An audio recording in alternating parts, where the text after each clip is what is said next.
Mathien and Tyler podcast. Okay, that was Yeah. Take 1 of 12. Because we're going to do it 11 more times after we do the 1 here. No, this is it. Hey, right. Tyler, what's that music I hear in the background? I just had my little theme music going for the podcast, so I think you heard. I'm surprised you heard it because it was just out of my headphones. But yeah, no, I heard it. It was like it sounded like it had a low bit rate to it. It sounded like vaporwave. Actually, it was kind of cool. But are you ready to just do it here? Oh yeah, I thought we were live, man. All right. Well, we kind of are. I don't know. Whatever we decide, I guess. Damn, I just said all my best stuff. Okay, well, podcast over. Listen to Mathien's new album. Speaking of new album, all right, let's just get right into it. Okay. Now that we've BS'd for, 2 minutes about nothing. So, got the new album coming out, which is, I'm pretty excited to hear. Is that out now or is it about to be out, right? It's about to be out November 23rd. Okay, so I guess you got a month. That's good. That's good lead time. And after we get done talking, I'm gonna send you a folder so you can listen to it. I should have done that before the podcast. It's all good. As it's very clear between the two of us, we don't really plan a whole lot. We just kind of do things. I think that's kind of it's a good and a bad thing because I get stuff done. I just don't know what I'm doing ever when I'm doing it. But nobody ever knows. Nobody ever knows what they're doing. There's got to be somebody that knows something. I don't. I don't know. Just from what I've seen, when I've worked with like big brands and stuff, I've always just been people sort of like, winging it. You sort of get intimidated at first because you see the logo and you're like, holy shit, I've been wearing this all my life or something or whatever it is, and then that's all you need is a good logo, maybe. You see behind, and then you see behind the scenes, and you're like, oh, yeah, these guys are flailing their arms just like everybody else. This is pretty much just a dumpster fire. Yeah. That behind the scenes, just an inch away from that camera. Yeah. Is and us creatives are the firefighters. We try to put it out, huh? Yeah. I don't know if I do a good job of that or not, but I don't really work with anybody. I just do it. There's a lot of shitty firefighters out there too, so it's a good point. I mean, just because you're a firefighter doesn't mean you're a good firefighter. All right, so let's talk about the album a little bit. That's why I have you here. I was ready to go into firefighting, but that's fine. All right. Well, I want to get into it because. So how many albums does that make for you after you put this one out? Do you know? Only nerds keep track. I'm just kidding. I've lost the number. I have. It's like 19. 20 it's maybe. A lot. It's around the 20. It's around the 20 area. I know that. The amount of content that you come out with is always impressive to me because I have a tough time getting stuff done ever. I mean, I can do like maybe an album's worth of stuff a year. Not even that. Probably a few songs a year. That's about as high on the turnaround as I get. That's okay. But there's artists that do less than that. You have your Sade's and your Maxwell's who just like hide out for decades at a time and then drop an album every 11 years or something. Well, I probably do that, but I just do like a single instead of a whole. Just drop off I'm trying to do more content stuff, but it is like with all the social medias and whatnot. But getting actual good quality recordings together and out is seems to be a bit of an issue. I do have a new one coming out that's 16-track live album, but it's been like a year in the making to get this all kind of mixed and mastered right and everything. But it's just always a struggle for me. So when I see you putting, the amount of, because I feel like since I've known you, you're always putting stuff out, and it's definitely inspiring as somebody who's trying to do the same thing, and definitely gets a little fire when I see you doing things. Oh, good. Speaking of firefighting, that's a fire you don't want to fight. Right. But so how many tracks? How many tracks on this one? 11. 11 tracks. And how are you going to go about promoting it, do you think?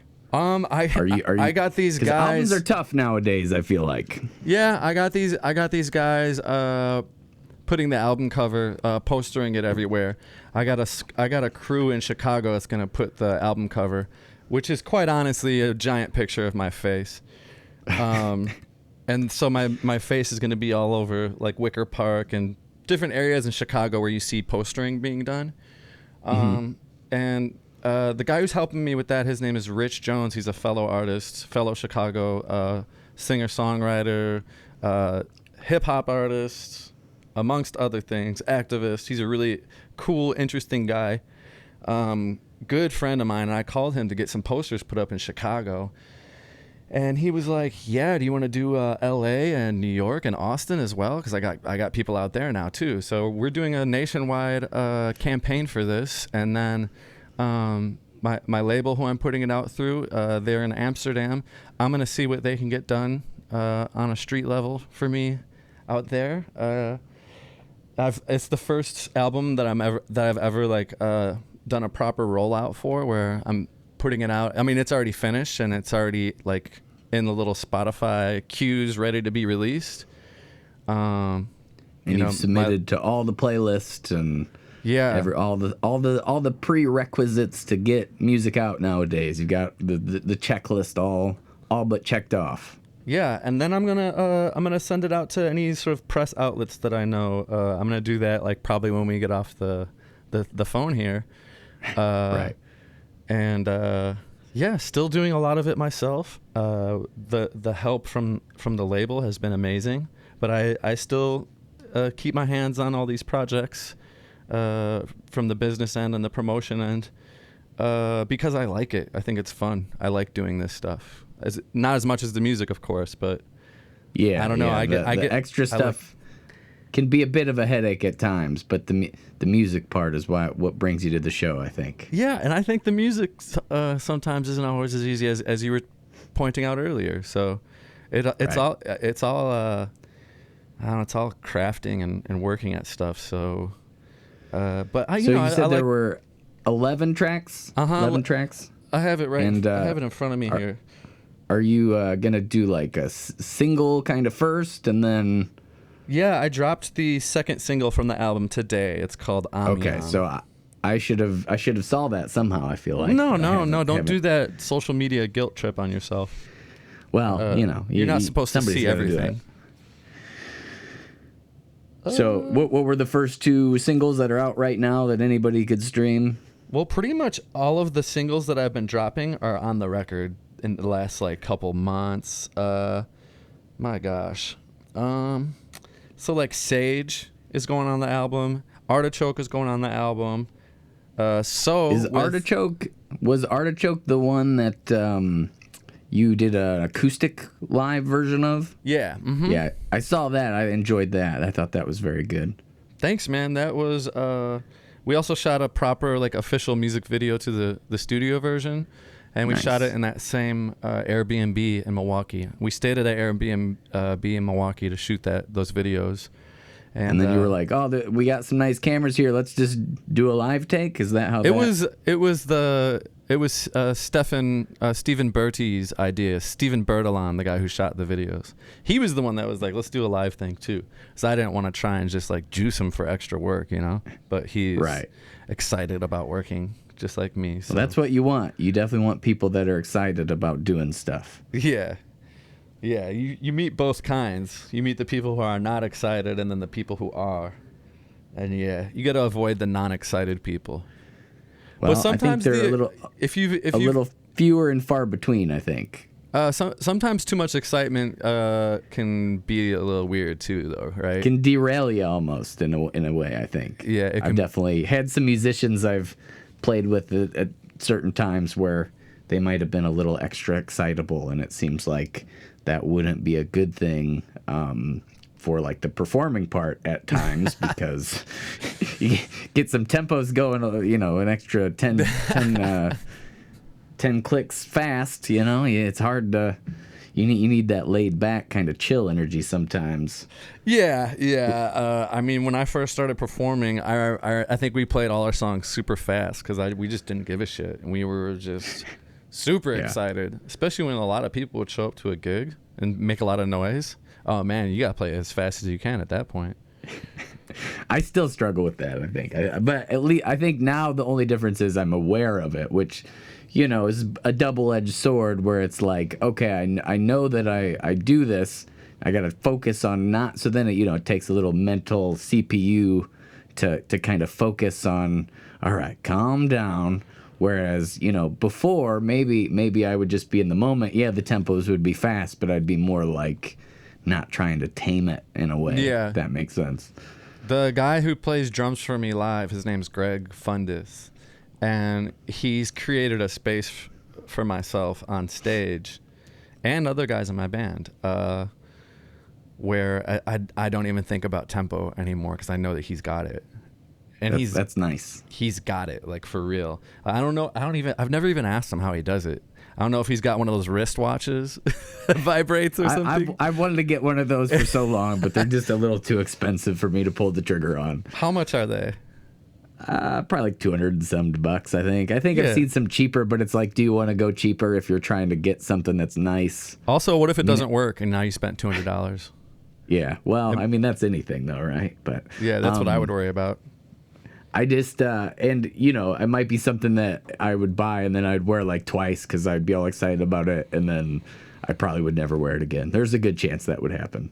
I tend to do stupid stuff like that where I get these ideas, man. Get these ideas where I'm like, this is going to be the thing that works and it's going to fix everything. And then, well, it'll fix a lot, right? Maybe. Anything to make you just like slightly happier is cool. Right. But I don't know if that's the end game there because then you're starting to, like I was saying, then you're focusing on your wristwatch more than you're focusing on just being in the moment and performing. Yeah, actually, I think it might take away. Like convenience, and doing things that are making art more convenient. I remember seeing an interview with Jack White, and he was talking about, like, he'll bring a beer on stage and he'll put the beer really far away from where his guitar amp is. So if he needs to take a sip from his beer, he has to, like, go across the stage and do it, and it has to be hard and difficult for him. And he says it helps him somehow, making things harder. I don't know about all that. It seems like, I don't know. Sometimes when I play a lot of solo gigs, so it's like I'm always doing the sound, bringing my PA gear. I do a one-man band setup, so I'm setting up foot drums and trying to make it all sound good. And my heart goes out to you, man. But I mean, I don't know. I don't need anything that's going to make things harder. Is what I'm getting to. Yeah. I'm constantly looking for ways to make things go the other way, a little easier. Yeah, for sure. All right. So, So tell me more about the album. So what's the vibe? What's the inspiration? When did you start writing it? Is it like a pandemic product? Some of the tracks on there are older. So like you have So and Artichoke are the oldest tracks on the record. So is the oldest one. So is actually 2 years old. 2 years old, yeah. I did it with Sam Hudgens. I put it out by myself, and then when I got involved with this label, I took it down and then had them re-release it to see if we can put some more wings behind it. Yeah. And we sort of did. I think the album's going to put even more wings behind it. And, well, that's the goal always, right? And then the rest of the stuff is things I've been like beats that have turned into sort of like instrumental pieces. Got a couple instrumentals on there, and then a couple of songs that people haven't heard yet. There's a house track on there that people haven't heard. There's a song the most recent song I wrote is called "What's Been Troubling You, My Friend," and that song is probably one of my favorite songs on the record. That was going to be my next question: is what are you most excited about from the record? So yeah, what makes that song kind of stand out to you? Well, my friend Eitan came over and he records piano on a lot of my stuff. He's really interesting. He came over to my house when I was like 15 years old. He went to the high school right south of where I went to high school. And I heard about him. I like heard about this kid through the musician grapevine. They're like, you got to meet this guy, TyJon. He's a piano genius, and he was. And he came over to my house. He'd been playing piano since he was like 4 years old. And he came over to my house, and we attempted to jam together, but I was like, let's do a Sublime cover or something like that. And he was like, right. Talking about his Dorian modes and shit. And I was like, whoa. He was next level. He really was. I mean, whatever we tried to do didn't work. And then what was the age difference, or is it? He's a year older. He's only a year older. Okay, so where does all that information come from? I wonder. The modes when you're how old are you saying? You're in high school, you said, or? Yeah, he had a very like strong grasp of theory in general by that point, but he's just a classically trained guy who got really into like the jam scene and playing with like jam bands, and but he's astonishing, to be honest. Like, I love working with him because whenever he comes over, he just sort of, there's a lot of like manic energy in his playing. There's not tons of space at times, but it's always like he's just doing stuff harmonically that I'm just like, I can't even grasp it. I don't even know what he's doing, but it sounds so crazy and cool. But something exciting about that when you're playing and you're like, how does it sound so good? Like you can't even, as a musician who's been making music for a long time, there's something like almost magical because it's like out of your level of grasping to an extent. So I think that's kind of a fun place to be, a fun energy to have. Yeah. Like, how is he even doing that? He's like a magician, kind of. He is like a magician. So yeah, he came over, and we played. We had a drum loop going, and then we were both separately noodling around on this drum loop, and then there was a moment while we were just screwing around. There was a moment where we both hit the same chord, and we both improvised this entire chord progression together without speaking. And the chord changes and stuff, like, we both went to the same chord changes. I was playing the bass, by the way. I was playing the bass. He was playing like the organ, I think. And we would go to like a chord change, and we would always go, like, even if we went to different chords, I would play a bass note that would still work with that chord, you know? It would be like the third or the fifth. Yeah, or something. Exactly. And then so finally we got through it. Man. We played for like, a minute or something, and then we went back and just sort of layered over it, and then I wrote lyrics immediately. I wrote the lyrics actually when he left. So he left the house, and then I like finished the song when he left. And the song is called "What's Been Troubling You, My Friend," and the song is about TyJon, because I sensed that there was something bothering him that he wasn't sharing. He sort of had this like this heavy, maybe something was up, and mm-hmm.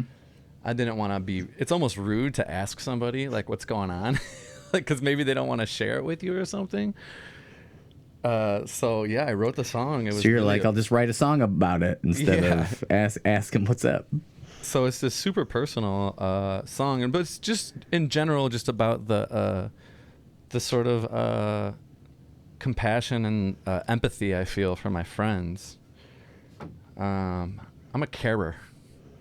I care a lot, and that song is really tender. And when I like play it back, I get a little teary-eyed, and it's just a good representation of like,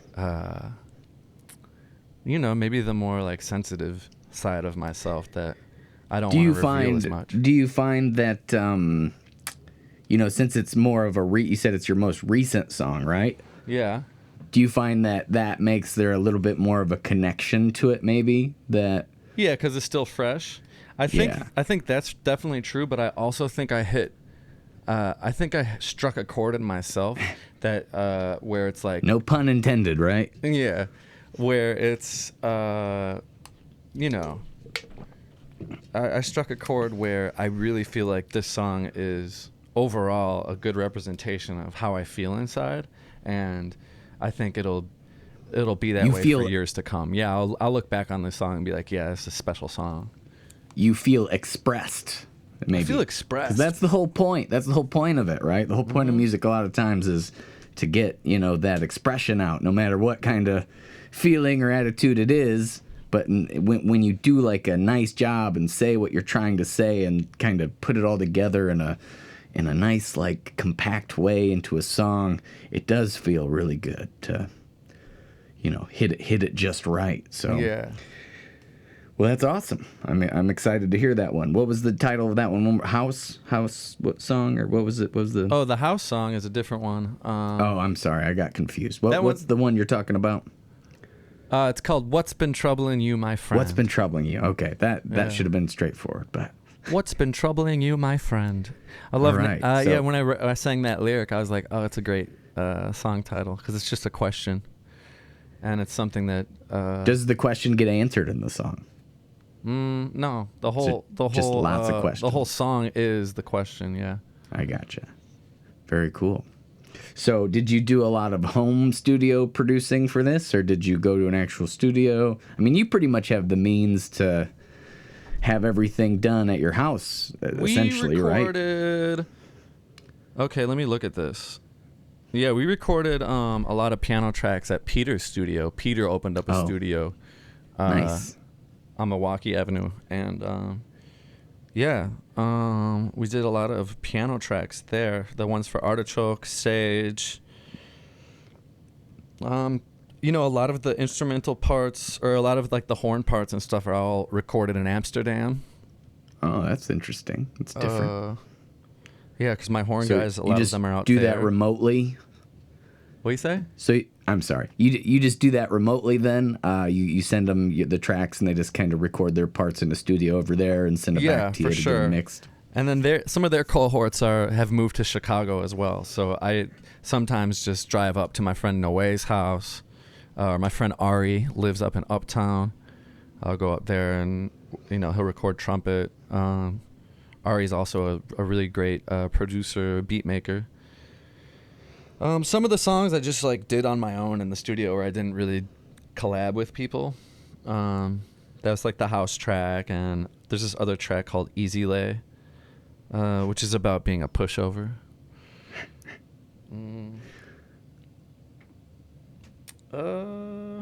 There's one called Magic Woman. It's like a classic soul song, classic soul ballad. One of those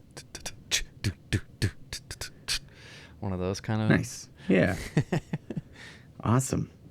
So, and do you feel like, it sounds to me like there's a lot of kind of different genres going on. Like it's not just like one specific vibe for the whole thing. I wasn't thinking about an album when I made any of these songs. I'm always focusing on the songs. And then to me, an album is just like a photo album. Oh, that's from that trip we went on. So those are all photos from that.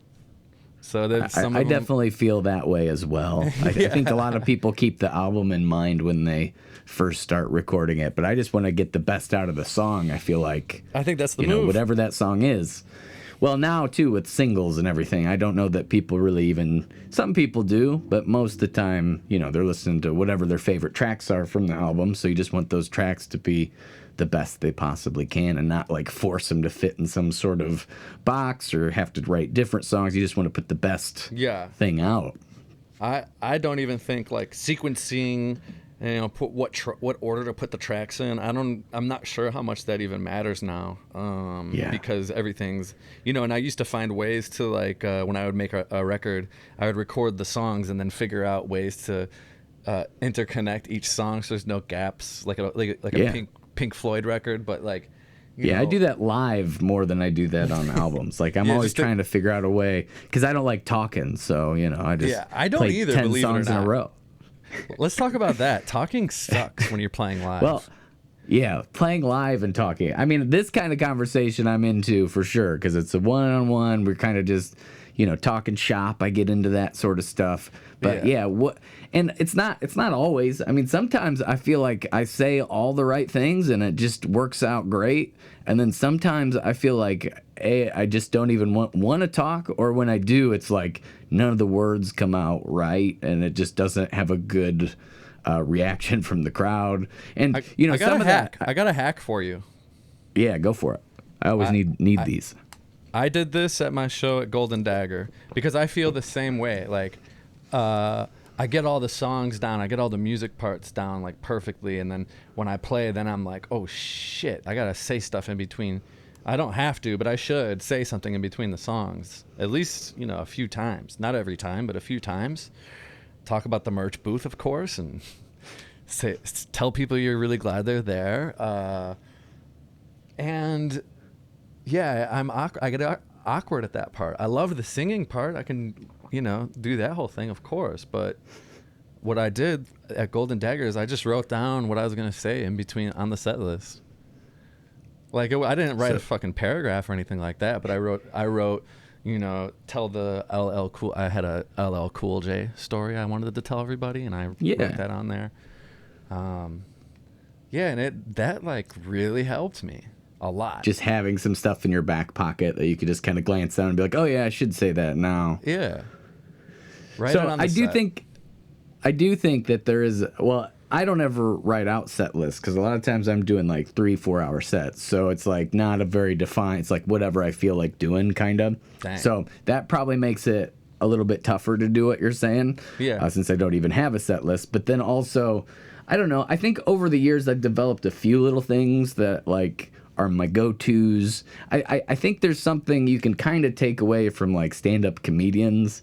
If you know how stand-up comedians work, they go out and they try some jokes. They take what works. They continue to just kind of put it through the ringer. Does this work? Does that work? And then over, a long process of performing live, they have this whole hour of stuff that they say. So I think, that mentality obviously is a little similar to how we do music in general. I mean, we play our sets and we try to refine them and get what works and what sounds good. But we disregard the talking part as, it's not as important to our show necessarily in some ways. But I do think that there is value in thinking of, those in-between things that you're saying as almost like a bit. Yeah. And I've also heard people, just from talking to other music consumers, I've heard people say like, for instance, like I heard someone one time, and I love this artist. I don't want it to be like I'm talking bad about them. But they went to a Tracy Chapman concert, and they were like, yeah, Tracy Chapman, she was great, but she didn't say anything to the crowd. But I think some people might assume I've been in front of like sort of like frat boy type crowds where you do start talking in between songs, and then some guys like, come on, more music, shut up. Right. Get to the songs. Yeah. And I kind of understand that guy too, because that's kind of how I feel sometimes when I'm at a concert and the guy's talking too much. I'm like, all right, dude, you gonna play another song? Well, I do think there is a point of diminishing returns for sure at a live music show, live concert that, you need to cut it off at some point. You need to cut it. But, there is a difference probably too in that, like, as far as the types of shows you might play as opposed to the types of shows I might play. I'm mostly playing for people that aren't there to see live music, so that can make things really awkward a lot of times. We used to play at Fat Jack's. Nobody wanted to listen to us at Fat Jack's, but they did. It was a different. I don't know. That was still a different kind of show than what you had your Liz Finks that would pull up. Of course. Right. Shouts to Liz Fink. You had your fans, but most of the people that were at Fat Jack's were the trying to get laid crowd, the fraternity sorority crowd, Yeah. But the thing is, I think sorry, go ahead. I cut you off there. No, it's okay. Makes everything harder. I was finishing up. It's okay.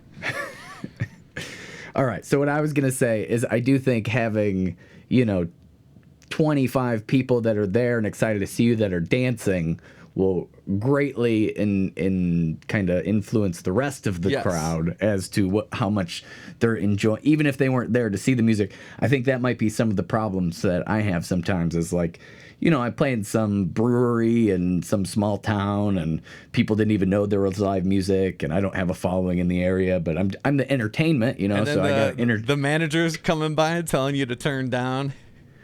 That would happen to us at Fat Jack's pretty much every time we played there, I think. But that's a hard room, man. I one of the hardest rooms to sound good in. I think out of a and lot win of the them crowd that I played. too. Yeah, I love rooms like that. I feel like you always ended up and won the crowd. There were a few shows that I remember that didn't go well for you all. I don't know. You have a different memory of it? Well, it was just brutal. It was so brutal playing 2-hour sets for me. I want to play for like 40 minutes. Yeah, I know a lot of musicians like that, but I do the exact opposite. I'll play 5 sometimes if I if the money's right, and they're not going to be 5 hours of amazing refined songs, but it'll be entertaining for 5 hours. And I can play different songs. I don't have to do like repeating, but yeah, I almost don't even know how to do a 40-minute set anymore. Oh, you just take your best shit from those 5 hours and you... I mean, I understand the concept, but there's a different kind of like warming up, and if I'm playing a 3 or 4 hour set, I'm like, those first 5 songs, that's gonna be my warm up. Like I might do like a couple like in the car sing along kind of things, but I'm not gonna do. But a 40-minute set, like I have one coming up Monday, 45 minutes I think, and it's like, you got to bring it right away. You can't use the first 3 songs of that to warm up. Oh, the whole set is bringing it. Yeah, I know. That's why it's the best. I mean, I think it definitely can be the best, but I think there is a preparation issue. I think when you're not. I don't do a lot of sets like that, so I'm almost more scared to do that than I would normally be to do like a 3 or 4 hour set. Because I got time to like get comfortable, 45 minutes is, in and out. I'm doing the podcast. You know that men always love saying when the other guy's talking. They go That's called active listening, I believe. Or it's making a noise so that people think you're active listening. So you're saying you weren't listening to what I'm saying? No, I was totally listening. And I wanted to let you know by going, right. Anyway, yeah, I don't know. I think your 45-minute set's going to go great, honestly.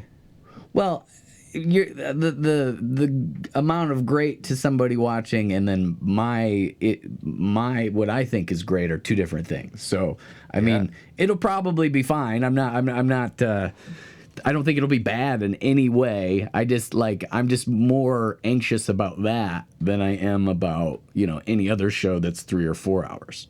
Man, getting done playing the last note of a set is really so amazing. It's so great to get off the stage and you're like, all right, I did it. Well, the I did it part I can relate to hard. I do like being on stage, like even a lot of the moments in between. Or I should say, I do like being in weird corners or, small like 5x5 areas that are, for live music. Not on stage is a whole lot is the point I'm making. But, it's when you do get done, there is this like feeling of completion, like I did it, that you get that is super satisfying. Yeah. Hey, have you ever had one of these situations where like a promoter or a bar manager or something books you somewhere, you're not familiar with it, and then they're like, yeah man, we got everything you need for sound, we have a full sound system, and then you show up to the venue, you have a little meeting with the guy, and he brings you over, and it's usually the day of the gig. You show up, and he brings you over to the sound area, and it's a DJ booth with one cordless mic and no mic stand. I do think that happens a lot. I no longer leave that up to chance. I have pretty much my car is just full of gear at all times. Yeah. So anytime I show up anywhere, I'm just like ready for that, because that has happened to me too many times. The cordless mic is what gets me. Like, what do you think, I'm doing a talk show or something? Yeah, and you're gonna plug into some weird mixer that's for DJs and not really live music. Or they're like, yeah, we don't have a mixer. You just plug the mic into the back of the speaker. That's what you do. Yeah, and you're like, yeah, that's gonna sound really good. Sometimes, you just got to do it. Well, yeah, I mean, I've done plenty of shows like that, but I just I get in the habit of just bringing, like I said, so much stuff that no matter what, Like, because a lot of times too, when I play at places, I don't know what the venue even really looks like. I might get to a place and it might be, you know, a box, like a tiny, like, you know, 30 by 30 feet kind of spot. It might be like this I did one last Saturday. It was a chili cook-off that I played for. It was an event. I was assuming it was going to be like a garage, maybe. It was going to be like 30 people, you know, kind of. It was a fundraiser for something, and I think I'm wearing the shirt actually. But I got there, and it was at the Interstate Center, and it was like probably a, you know, giant, like a hangar, you know, almost of. Like a welcome center. Yeah, kinda. Yeah. It's just like this big, like, it almost seems like an airplane hangar. It's not really, obviously, but it's just this big open, like, barn, or I don't know. So it's like, how am I going to fill this sound out? And my expectation of what the show was going to be versus what it actually was so different. But, you know, I had all the stuff in my car, so I made it work, but it's just like you never know, kind of. Yeah. You probably should do your research, but I don't enough, I guess. I mean, the best you can do is Google image search the venue, and then you just and I mean, I do that on occasion, but you just Photoshop yourself into the photos in your mind. Just sweating behind a microphone. It's pretty accurate. That's my life. But so are you playing live a lot lately, or you said you had one kind of recently at the Golden Dagger or something? Yeah, I did the Golden Dagger, which is actually Tonic Room. You've probably played the Tonic Room, right? I've heard of it. I don't think I've played it. It's very small. Only 100 people can fit in there. I played the new Tonic Room, which is Golden Dagger, and they made it better. They put the stage in a nice place. And I had a good show. I had what I thought was a good show.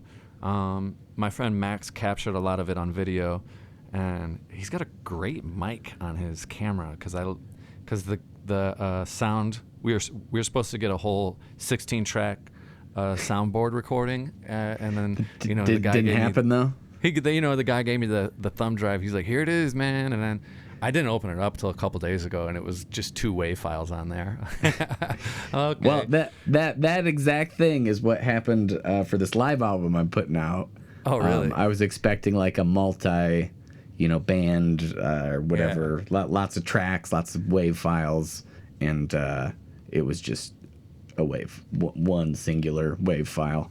I didn't even get mad about it. I was like, yeah, okay.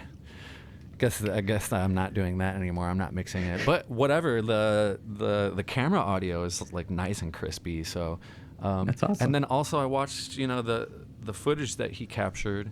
I watched it, and it made me feel better about the show actually. Because I had all these. Yeah, I find that a lot. that happens like almost 90% of the time when I watch footage. If I think it was a bad show, and then I watch the footage, and I'm like, oh, all the things I thought that were terrible, like, was like a millisecond, But in your head, while it's happening, you're like, oh, it seems so long. You know, like you're maybe hitting a bad, or I'm hitting a bad vocal note, or I missed something. To me too. Well, probably not as often. You have a very nice voice. It seems to. But you got to remember, I have bad nights, and especially with shows. If I rehearse a lot for it, sometimes I'll sing my voice out in rehearsal. You ever do that one? Not so much anymore, but I think it's because. I really just try to stay hydrated. I'm always drinking water, and that seems to help quite a bit. Oh, and I peed like 20 times at the Golden Dagger. I'm not even kidding. Well, people probably that thought means I was you were doing good. Cocaine or something. Well, even better, getting all hydrated. Yeah, I was just hydrating. I had to pee a lot. But did your voice go out for that one, or was it good? It wasn't my best night. My best vocal night was like 2 nights before the gig. That always happens. They didn't bring a camera that night, right? No, I would just I made the mistake of going all in on a rehearsal with my voice, and then just thinking I would be okay by a couple days later, and it wasn't great. It wasn't great, but it wasn't.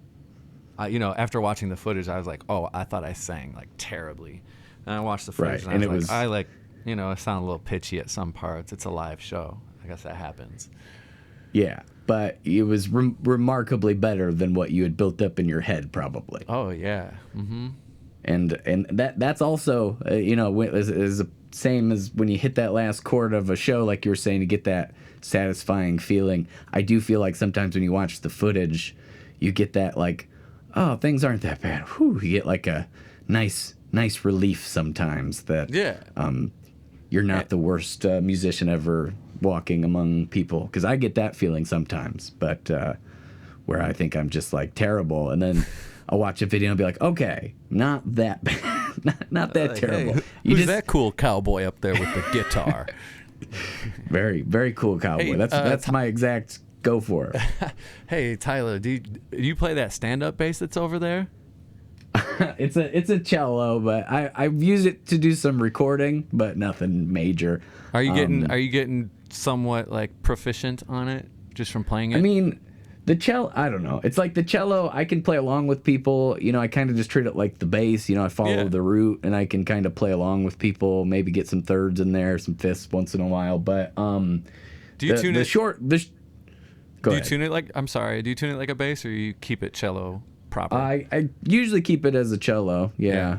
I got one when I probably a couple years out of college, and you know, if you know enough theory and you play guitar, you can kind of figure out how to do most things. I'm not going to say by any means that I'm proficient at it, but I have used it. There have been parts I've recorded like as a cello part in some of my songs, and then there's I did a project with a buddy of mine, and we used it as kind of more of a bass for that project. Yeah. Kind of had doesn't have that low range register that a actual stand up bass would have, but it has that nice kind of bouncy, flat wound. Pretty low. Gets pretty low. Yeah, but yeah, I don't know. Short answer is I'm not very good at it, but I can kind of muddle my way around.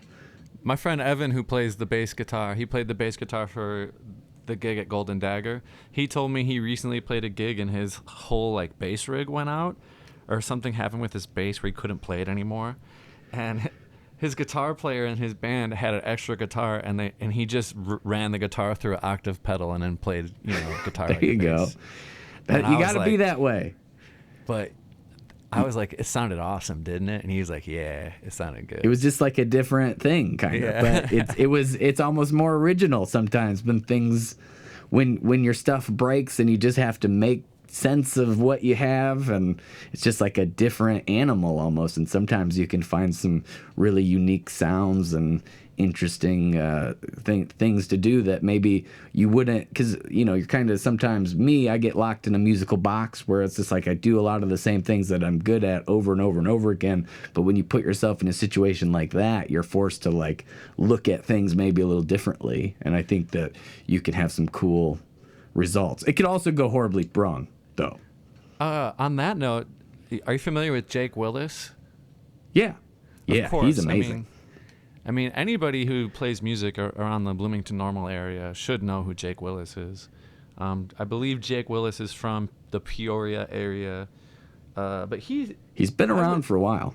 Oh yeah, I told him a story because the first time I heard him, I was on mushrooms and I was in my dorm. I was like 19 years old or something, and I was having a scary mushroom trip, and my friend Elaine put on a Jake Willis CD for me.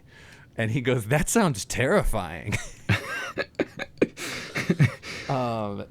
He brought me back to earth, Jake Willis. But he does good. That's who he is. That's what he does for a lot of people. But he told me, so I told him this exact thing that you're talking about, where it's like, oh man, I feel like I'm always doing the same chord changes. I feel like every single one of my guitar solos is the same. Yeah. And he's like, hey, man, you're just in your blue period. Picasso had, like, his blue period. That's all he did was painted blue shit. And I was like, that's a great way to look at it. You're just doing that. This is where you're at now. Of course you're going to progress, and things are going to change. You're going to discover new chord progressions. And when you kind of zoom out on your life, it'll be like a different, the growing in real time seems so slow. But, as like where you're going, the trajectory, you can't see it. So by the time you get there, it might be a whole different Place. Mm-hmm. Have you seen Jake Willis? Have you seen Jake Willis play recently?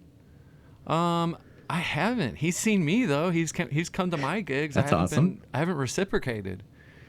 Well, that's a hard thing to do, but getting out to shows is, I find myself struggling sometimes to make that happen as much as I should, and I kind of feel guilty sometimes about not spending every night I have off out supporting other live music. But anyway, what I was getting to is he does a one-man band performance now that is maybe one of the craziest things I've ever seen. He has this crazy foot drum setup, and it literally sounds like a drum set. Like I mean, when I do it, I got kick, I got a tap shoe with foot tambourines, so it's just like kick, kind of snare-ish, kind of tambourine sound, and my beats are pretty basic, floor on the floor. Do you run mostly. This through a loop too?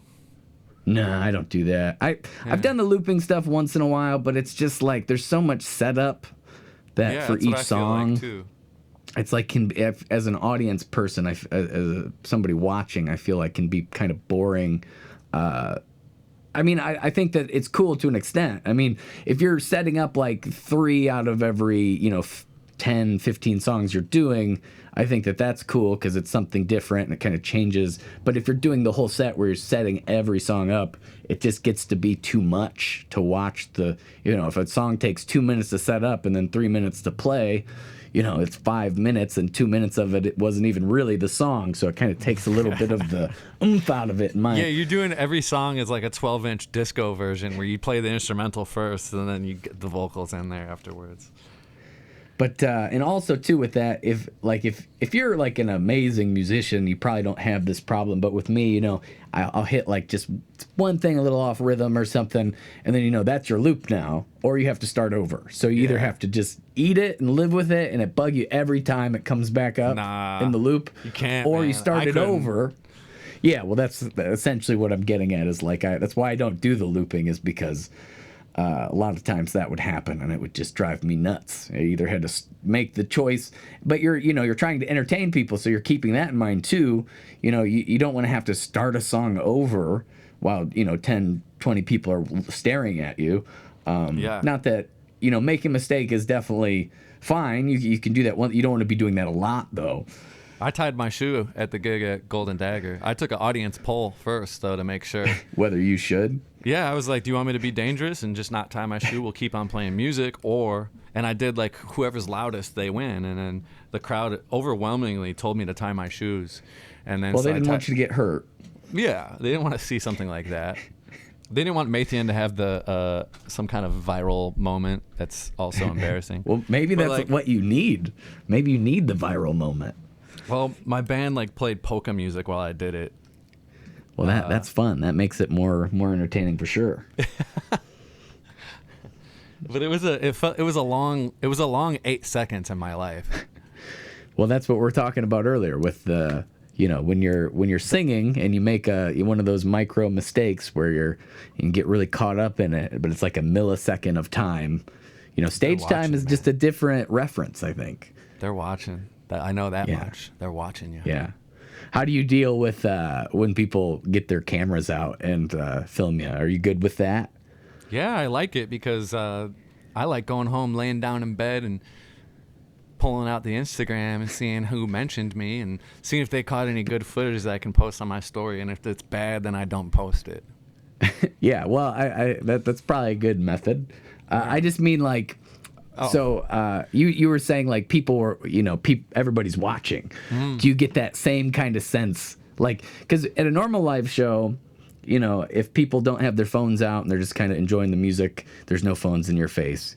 It's just like that moment is that moment. Yeah. But then they get the camera in front of you and you're like, oh, well, this is a permanent moment now. It's not like just a second. Does that make sense? Is what I'm trying to say. Yeah. The way I look at that is, this person was enjoying this moment so much that they wanted to keep it. That's the way I look at it. I've never been tripped out by that. If anything, I've played those shows where, especially if you're playing, like, I remember when I was like maybe pushing 30, the real young kids would come to the show. The 21-year-olds, 22-year-olds would come to the show, and they all had the phones out. But as soon as they pulled their phones out, it made me feel good. I was like, oh, look at me, Mr. Hype Beast over here. See, I feel like I do the opposite. I cower a little bit. I'm like, I get that. Because when I'm recording anything that has video, I just have like another thought process that's commenting on like what's happening. If nobody... Yeah. Go ahead. No, I know what you're saying. Where now there's this other level of there's another dynamic there and now you're even over monitoring yourself even more than you already are because now there's this exactly. thing. I think I've gotten over it because I just like when I played the set at Golden Dagger, Max was he was on stage sometimes. I think videoing me from the crowd, and when I watched the video. When I watched back at all the stuff he recorded, I was like, "Oh shit, he recorded that?" Or I was talking to people in the audience like before the set, and he was recording me, and I was like, "Oh shit, I didn't even realize he was even doing that." I think that was it for me. I was like, "That's a good sign," so I wasn't, caught up hyper focused on just the camera the whole time. Yeah, that's probably a good place to be. But I also know Max. I know Max really well, so. Well, maybe that's do you helpful. think that helps as far as like that he's not going to put any terrible footage of you up? Like you trust him, like, or what do you mean exactly? I guess. Between you, me, and the lamppost, Max gives me editorial control of the content, so he sends me the files over afterwards. But I mean, does that fact get you a little bit more confident about whatever he does is fine because I get the ending. Because I did this thing, a little TV station, local station performance, and there was, 5 cameras in my face, and they were big, nice ones, and I had no say in what they were going to use. I did 24 songs, 24, all originals, and I mean, I was... Especially just at the beginning was like a deer in the headlights. Like because you see those like big professional TV cameras and it's a little daunting and a little scary, I think. But then knowing that. I think physically too, they hurt your eyes. So then I feel like everything that comes out, your eyes are a little smaller than they usually are. Right? Those things hurt. Those lights, they hurt my eyes. Oh, the lights. Yeah. Because, if you're filming, you have to have good lighting if you're trying to get good footage. So yeah, and I mean, I can't even tell you how many times I've done just a regular show without being at a TV, but they leave like the fluorescent lights on, like how much less enjoyable that. It takes away because the ambience isn't there, the ambiance as they say. Ambience is how you say it in the Midwest. So ambience. Yeah. But it does take something away from you get that I'm in a doctor's office kind of feel, and the crowd feels that way too. They can see everything perfectly, which I don't think is a good thing sometimes. Right. And they know that they can be seen perfectly, which I think also is maybe a thing that can make people a little bit more self-conscious and not really let loose. But it works on both ends because I can't let loose quite as much because I feel like you can see everything I'm doing perfectly. But if the crowd can't let loose, then I really can't get there a lot of the times because you need that energy. Yeah, and I think the problem is you're more likely to get it from them when they sense it from you. So in these scenarios, we are our own worst enemies. Right. All right. Back to your album. Just a minute. I thought of a good question to ask. Okay, great. So, if there was one thing about the album that you would want somebody to know that maybe somebody wouldn't think to ask you, or some story that you'd want to tell about it. Oh, okay. Do you have any of those? I mean, the one I told you about TyJon was pretty. That was pretty deep under the surface. That's pretty personal. Let me think. We could go like just it can be like just anything interesting that might be like from a production side. It might be from, just writing side. Something that probably a person wouldn't think to ask you, especially not a musician. I mean, I could talk to you about the album cover. That's sort of an interesting story. All right, let's get into it. Do you have it? Can you pull it up and put it on the screen? I was gonna put it on the screen. Yeah. Here's the art. Okay, I have to look for it. You might have seen this image before. Oh yeah, I've seen that one. Yeah, that's the album cover. That is actually an oil painting. It's a giant oil painting of my face. Is that what they're going to be posting everywhere that you were talking about earlier? Yeah. Awesome. This artist Tracy Badway did it. Tracy Badway and I grew up together. I met Tracy when I was 8 years old. My parents dragged me to my brother's baseball game, and they gave me some art supplies so I could color. I was like, I was 8, so they put me on the bleachers, and they sat me next to a little girl who also had art supplies, and she was drawing, and her name was Tracy. She became my friend for life. And so for our wedding gift, when I got married this past, I guess two Septembers ago, she she painted a giant picture of my face. And she gave it to my wife and I. My wife keeps it in her office, which is hilarious because it's huge. You're making it seem like it's really big. I feel like I'm used to it now, but at first I felt like I was some sort of cult figurehead. Like walk to the bathroom and I would look and I would see my giant face in there, and I was also in my head I was like, man, I really can't fuck anything up now because she's got this, say I screw something up in the marriage somehow, she would look over at this giant painting of me and think, that motherfucker. No, those are jokes. Everything's light it on fire, right? But yeah, congratulations on getting married, by the way. I know I did probably say that before, but everything's going well, it sounds like, so that's awesome. It's fantastic. Super in love. Good. Very happy. It's been a year, and I still think it was a very good idea to do that. Very nice. But yeah, so I ended up square cropping this photo, or the photo. Well, I'll put it up there again. That might be my favorite album cover I've ever seen. I mean, you did some pretty trippy ones that were cool that I've liked in the past, but I don't know. There is something special about that one. It looks like. I love having my bald head covered up with flowers. It makes me feel so pretty. Maybe you should start doing that live. Maybe that could be your new thing. You could be Ooh, that would be really cool to just wear that same shirt. Okay, we're gonna. But it's not based off a picture or anything though. She just did it from kind of more abstract and thought it would look cool that way. I mean, I could show you what picture it's from. It is a picture, yeah. But you don't have. But do you have flowers on your head in that picture? And no, is that something? Okay, she put the flowers on there because I'm wearing some kind of hat. I'm glad she put the flowers on there because, it looks much better than the original photo. If I can find this photo in the next 60 seconds, I'll show you that as well. She did an incredible job. Oh yeah, here it is right here. Nice. I like that picture too. You look pretty nerdy in that, in a good way. Oh yeah, I had just purchased a $200 vintage tape deck from these guys in Wicker Park, and I was showing it off in the park there, sitting on the bench. There you go. Just waiting for someone to walk by and say something to me about it, and I waited for too long, I guess.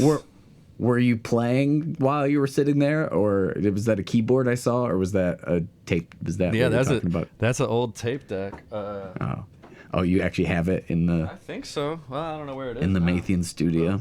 It's probably back there. What is that guitar behind you that has the funny body? It's like a weird oval teardrop.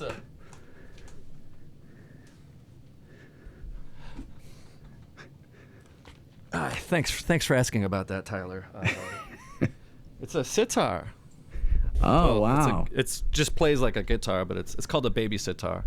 So it's a guitar that has this bridge that makes it buzz. So. Oh.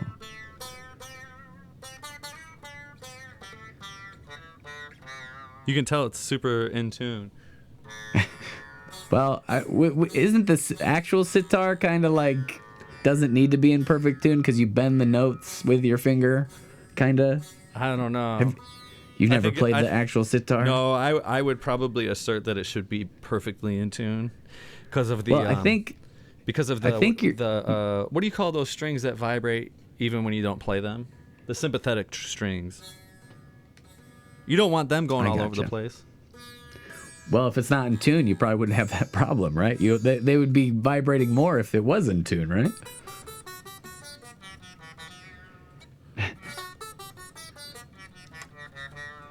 Yeah. So I'm guessing that has a lot of recording applications as opposed to probably not busting that out live too often. I'm guessing. Nah, it is a famous instrument though. It's been used in a lot of old songs, like "Signed, Sealed, Delivered" by Stevie Wonder has it.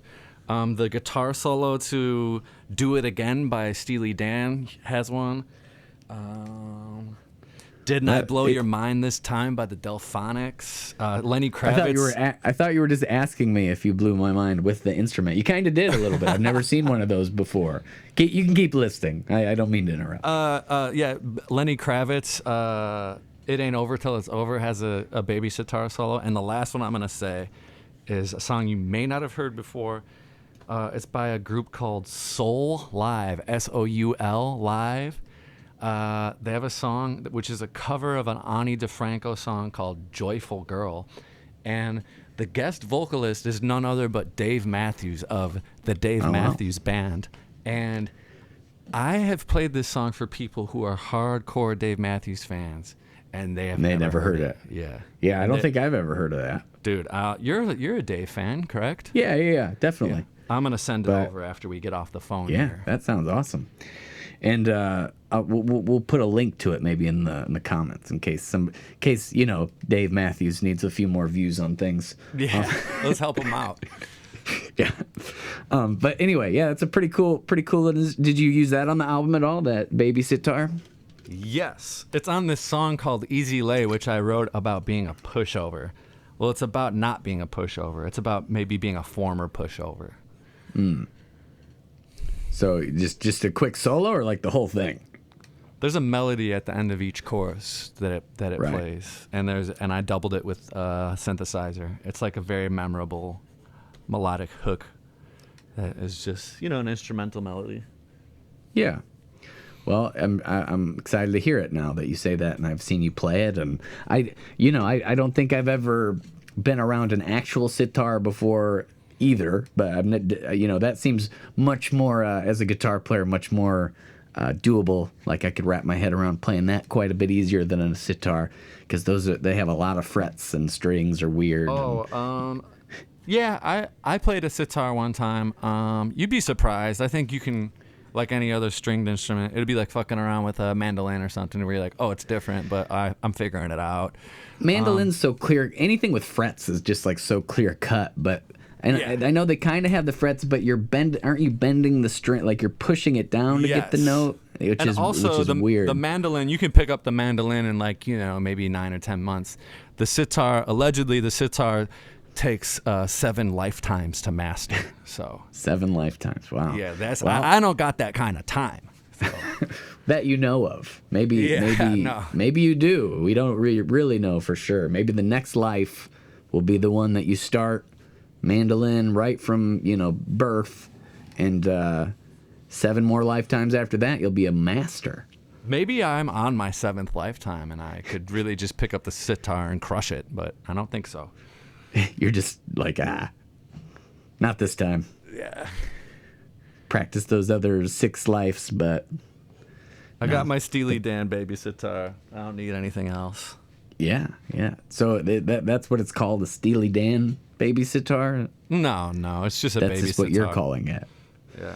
And who makes that? Who like Dan Electro. It's a Dan Electro instrument. Yeah. Interesting. Yeah. So you got lots of gear. Huh? No, your turn. I was just gonna say you got lots of instruments hanging around there. It looks like so. Are you pretty much trying to record stuff all the time? You got is that still the Shure SM7B that you got in front of you? Yep, I took the I was gonna say it looks weird because you don't have the screen on it. I took this off of it. It gives it more high end. Do you do that when you record too, or do you? Yeah, I have been because vocals? It's better. I can just like EQ some high end out instead of adding to it. And this thing really takes away your high end in a big way, and in a cool way. It does a good job of it. I think that's what sort of this thing might help keep the air conditioner. Right, and all the the extra pops, right? Yeah, that's probably totally. What it's for. After our last podcast, I was listening to your audio and I was like, man, that mic sounds so good. And then we went and next time I went to the studio, I requested to try recording that with that specific mic, and it's one of my favorite songs I've ever done. Really, vocal wise, I think it turned out really nice. So yeah, man, this is the Michael Jackson mic. Right, and I used to use that line because you told me that. I think. I would use that to try to, because I worked at a music store for a long time and we got some of those in. I would use that as my line to try to get people to buy it, as well as, it's a great podcasting mic, it's what, Joe Rogan uses and all the famous podcasters and everything. Hey, young man, do you like Joe Rogan? And then, throw that little caveat at the end, because it's Thriller, right? It's Thriller that you told me? I think Thriller and Bad. So I just used the Thriller one. I guess that's all I remembered from when you were telling me about it. But I'd be like, so after I gave him this podcast spiel, I'd be like, and the song Thriller by Michael Jackson, the vocals were recorded on this, and they sound pretty good. That was my sales pitch to try to sell it. It's good. Yeah. Have you ever heard Michael Jackson acapellas, like the vocals isolated? But I'm sure they're great. There's so many there's vocals in there, of course, because he's singing. But in between his phrases, you can hear him like hitting his pant leg and stuff. And you can hear him spinning around and shit. And it's like, man, he didn't give a fuck, man. He didn't have any sort of. Well, he was performing even when he was recording. I think that's a thing that's hard to kind of wwrap your head around. He's probably driving engineers crazy. Like, he's moving around too much in there. What the hell? having to automate every phrase, every second of every phrase to get all the pops out of there. What's this guy doing? He doesn't know what he's doing. I've been working on my Thriller because we're about to Halloween. I got that show I was telling you about. That's the 45-minute set. Is on Halloween, so I'm working on my Thriller cover. So good. A lot of weird chord changes in there. Well, I do my version's always simpler than I do the generic acoustic guy version. As long as the vocal melody fits with it. Chris Cornell it, bro. Just Chris Cornell it away. Well, he did. What was the one he did? He Billie did Jean. Billie Jean. Yeah. He's got a voice. That guy. Oh. He can belt. But and MJ's the same. I don't think there's. He's got that really high tenor, kind of but so much like grit to it a lot of the times. That's something I always liked about Michael. It's like his kind of the almost dirtiness of it in a way. Yeah, I wonder how hard his voice was working when he was doing that, or like, cause I heard like the James Brown scream, like the "hi" that thing. Yeah. I heard it was quiet when he just did it into the mic a certain way and it sounded cool. Yeah. But there's a lot of things a lot of little tricks like that, I think, but that I don't know any of. But I would be destroying my voice trying to sing any of those songs, I'm sure. Yeah, well, I definitely, I'm not singing it in the original Michael Jackson key. I moved it down quite a bit. I think it's down a fourth from what he was singing it. But I over the years, I think that's part of the thing when we were talking about earlier about how I don't lose my voice quite as often as I used to. One of the things that's really gone a long way with that is getting a little better at the theory and just moving songs to fit my voice better. Yeah. Because I shouldn't try to be singing those Michael Jackson notes. It'd be like with my timbre. There's just no way can't. I could even. I mean, I could can't. maybe once I could hit one of the notes, and then for the rest of the night my voice would be gone. But well, those ones are fun to throw in any Michael Jackson cover. Have you ever covered any Michael Jackson before? I used to screw around and do Make That Change. What was it? Man in the Mirror. Oh yeah, that was always a good guy in a guitar song. There was a guy around here that would cover that one all the time, and it was just like it fit really nice with just. It wasn't like overproduced, like Thriller has a million instruments, so it's really hard to kind of make into one of those songs, or the one that Chris Cornell did, the Billie Jean. So I guess that's kind of more of a rock tune, but. The Man in the Mirror, I feel like always just had a really nice sound with just a vocal and a guitar. That was just in case you're interested. That was the Juno. That was the Juno synthesizer on the recording of that song. And if I'm not mistaken, I believe. Well, don't quote me on this. I was planning on quoting you. Well, yeah, everything's quoted. How else am I gonna sell microphones at the music shop? I gotta have Chris Mathien quotes. Well, Sheryl Crow was one of his backup singers, but I think she was more of a live backup singer for the Bad tour, and she didn't really record on the record. I gotcha. But I was thinking, what if there's a shot that Sheryl Crow is in the choir in the background of that song. That would be interesting. That'd be a good story. I'd be telling that story if that was the case. Yeah. Seems Sheryl like Crow, I worked at a Starbucks in Tennessee, and Sheryl Crow came to the Starbucks and walked in and everything. And then opposed to floated or glided in. Well, I figured she would be chilling on the tour bus and she would send somebody in so people didn't shit their pants. I gotcha. Because that's exactly what happened. Like my boss was, I guess, she left the store and was walking to her bus, and my boss was like, "Man, I should have gotten an autograph or something." And then he just grabbed an empty grande cup and ran out after her, and then she was like, "Oh man, you almost let me get to my car."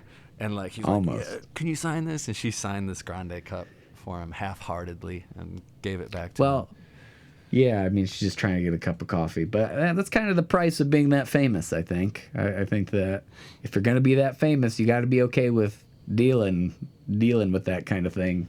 Especially if you're not sending somebody in to go get the coffee. Yeah. If you're going in, you're rolling the dice. You're going in and getting it. Then you got to be okay with people asking for your autograph, I think, because she's not. Yeah, she's pretty popular. I think most people I know who Sheryl Crow is.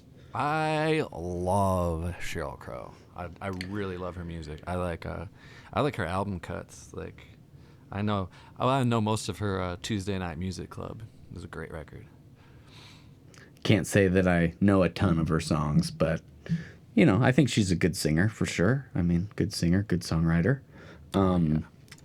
So we'll wrap it up here. I feel okay. It's about that time. But before we go, just I'll probably clip this out.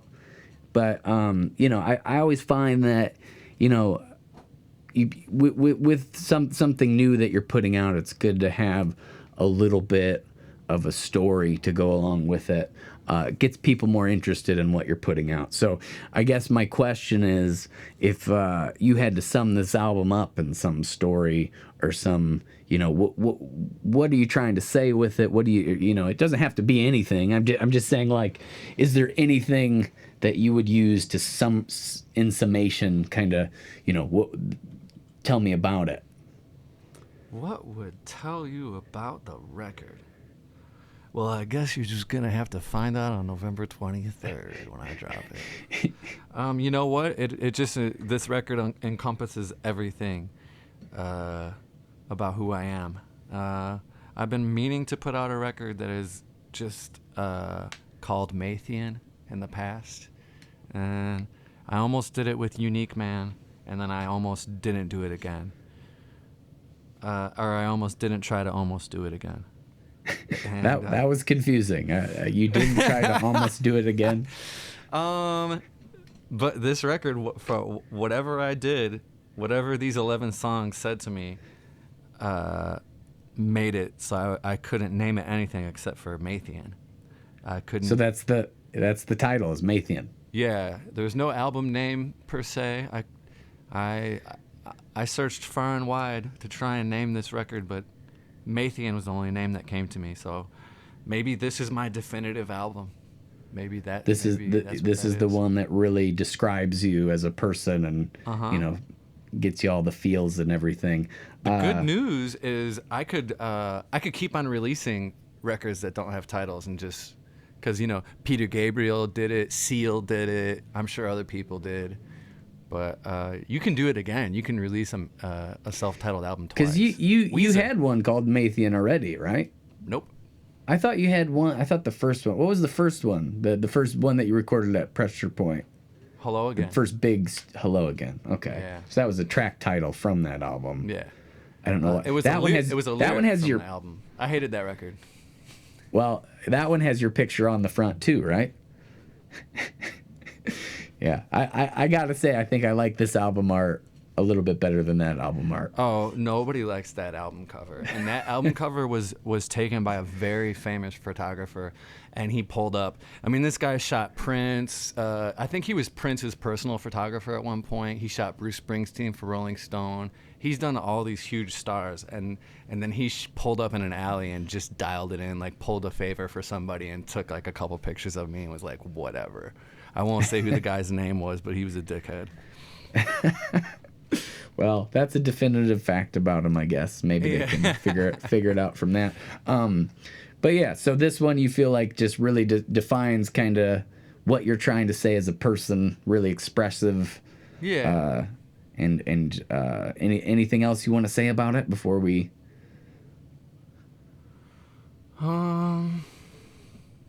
Play it loud. Play it loud. Are you going to be doing any touring or anything to promote the album?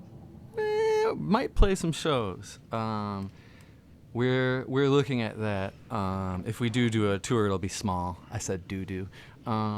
It'll be small. Like my dream tour would be to go to Europe, play London, Amsterdam, and. Well, you got connections over there, I guess, right? I mean, it's. I don't think it's even out of the question to get something booked, even if you don't know people out there. I think you can do it. There's got to be a way. I feel like half the battle would just be figuring out how to get there, and then like, what about your gear? Like, that's something that always throws me with stuff like that. Is like, how are you gonna get your guitar over there? I know you can fly with it, but that just sounds scary to me. I think it would be actually cheaper to rent. Just rent stuff while you're out there. That's what Benny Sings did when I opened up for Benny Sings. He's from Amsterdam, and they rented gear in every town that they played in. Wow. Yeah, I was like, it's you crazy, definitely need also a tour manager to pull that off, I think. Oh, he had handlers. A team. Yeah.